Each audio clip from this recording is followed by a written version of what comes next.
So, as you're moving about your physical environment and you are seeing things that, for whatever reason, you don't want to see. Maybe there is some injustice that you are witnessing, or maybe there is something lacking in your own experience.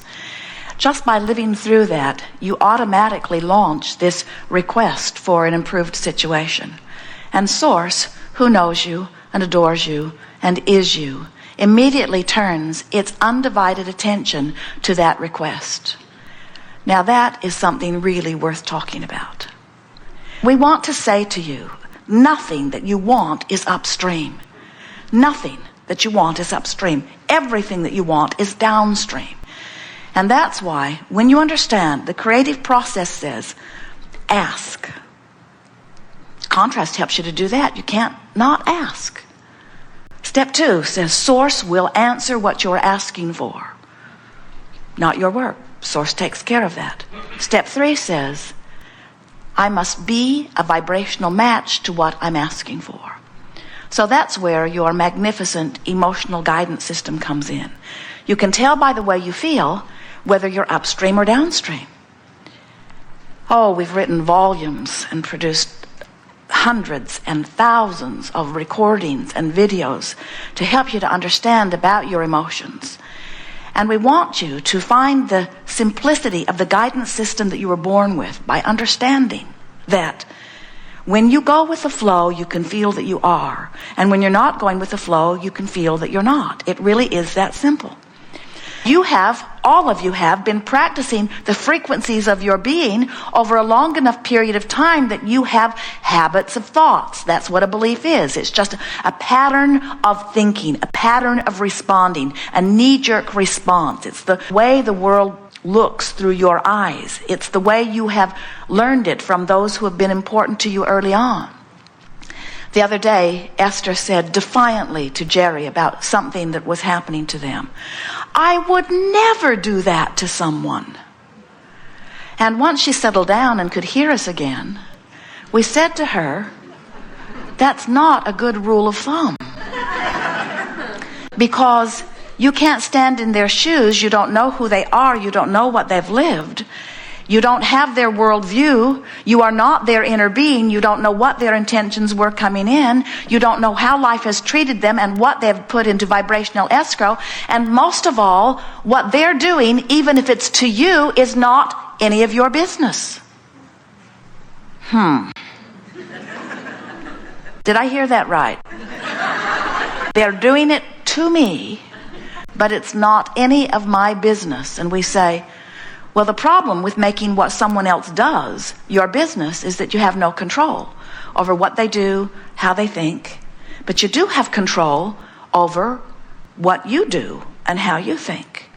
So if you can get to the place where you can stay in alignment with who you are and everything you want, regardless of what someone else is doing or any other factor, now you understand the art of allowing. The art of allowing the well-being that I've been asking for to flow to me. It's a very conditional love that most people live. Most people look out and they see these conditions and they like them, and then they see those conditions and they don't like them, and then they say, we've got to control the conditions so that there are more that we say yes to and fewer that we say no to. And we say, the problem with that way of going about it is that this is a world that is based on attraction. It's an inclusion-based universe, which means if I see something I want and I say yes to it, I include it in my vibration. If I see something I don't want and I shout no at it, I include it in my vibration. And by including those things I do not want in my vibration, I hold myself in resistance not only to what I want, but to who I have become. And that's why I'm so angry at that person. I feel terrible because I am using that person and what they've done as my excuse to not allow myself to be up to speed with who I really am. So a really good thing to write down, a good thing to remember often. If you are ever in a situation where you are feeling negative emotion and you are associating it with someone who cheated you, someone who deceived you, someone who hurt you in some way, someone who abandoned you, someone who you have strong negative emotion about when you think about that person, here's what you write in your book.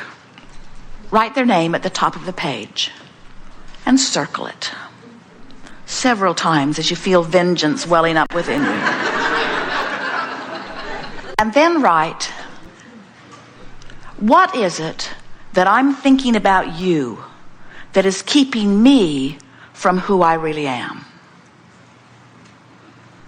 Can you hear the power of that? What is it that I am thinking about you that is depriving me of my well-being?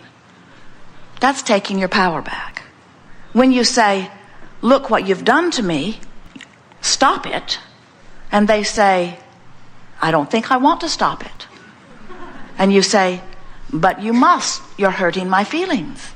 And they say, your feelings are not important to me. And you say, well, I need to see if I can find a way of making my feelings important to you. I'll cry louder. I'll sob longer. I'll go into an utter state of depression. I'll kill myself. I know what I'll do. I'll get vengeance. I'll get a lawyer. I'll tell everyone what you've done. I'll get people to agree with me. I'll get an army. We'll get bombs.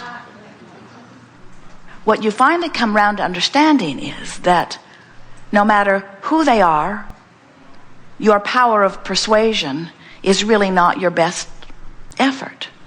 Your power of alignment is.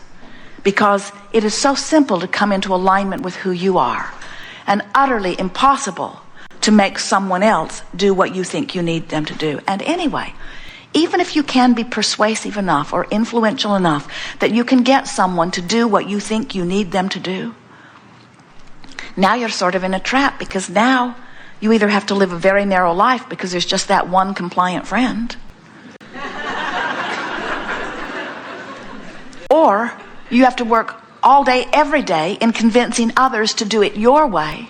And we promise you, you did not come forth into this physical environment with all of the variety, with an attitude that you would take all of the ideas that exist and whittle them down to a handful of good ideas. In fact, the opposite was your intention. You said, I will come forth into this physical leading edge time-space reality. And as I come forth into this leading edge time-space reality, I will explore the contrast, and from it will be born constant, steady stream of new ideas. And as I turn my undivided attention to the new idea, all of the laws of the universe and all of the energy of the universe, the energy that creates worlds, will flow through me and to the creation. So from your non-physical standpoint, you feel no need ever to try to control anyone. And that's why the source within you knows and teaches and lives and breathes what you have come to call unconditional love. Unconditional love says, my connection with source is not conditional upon what anyone else does. My connection with source is only conditional upon my choice of thought, my direction in the stream, my following the call of source or not. And of course, you have free will to focus upstream or downstream. And sometimes, a little upstream is the most natural thing in the world. In other words, you can't live in the world and see what's going on without having an upstream thought. We just want you to know that every time you have an upstream thought, you send off a downstream rocket. And every time you send off a downstream rocket, source energy and the law of attraction begins to respond to that downstream rocket. And your stream moves faster. And the longer you live, the faster your stream moves. And the faster your stream moves, the more it behooves you to turn and go with the flow. Child asked his mother on a segment of refreshment, if you get a chance to talk to Abraham, please ask a question for me. And she was the next person called to the chair, because we wanted to hear her child's question. Ask Abraham why grown-ups are so grumpy. And our answer is, the longer you live, the more you find to fuss and worry about. And you've forgotten that every time you fuss and worry, you give birth to a rocket that source energy helps you with. And that if you would fuss and worry just long enough to know what you want and then turn your undivided attention as quickly as you can toward what you want, not only will you begin to be the rider on this river, this glorious wave that is continually flowing out there on the leading edge of thought, not only will you feel the vitality and eagerness of life flowing through you, but every single thing you've ever asked for must come to you. It is law. But when you get cross current of that stream, it's not fun.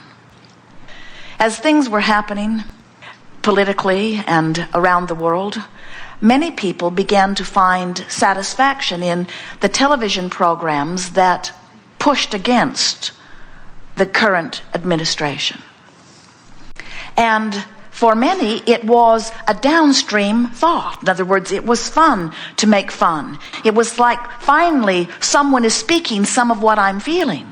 But for most people, they could not stay downstream while they were watching those shows because it was only downstream from where they were, but there's always something downstream from where you are. You get the sense of what we're talking about?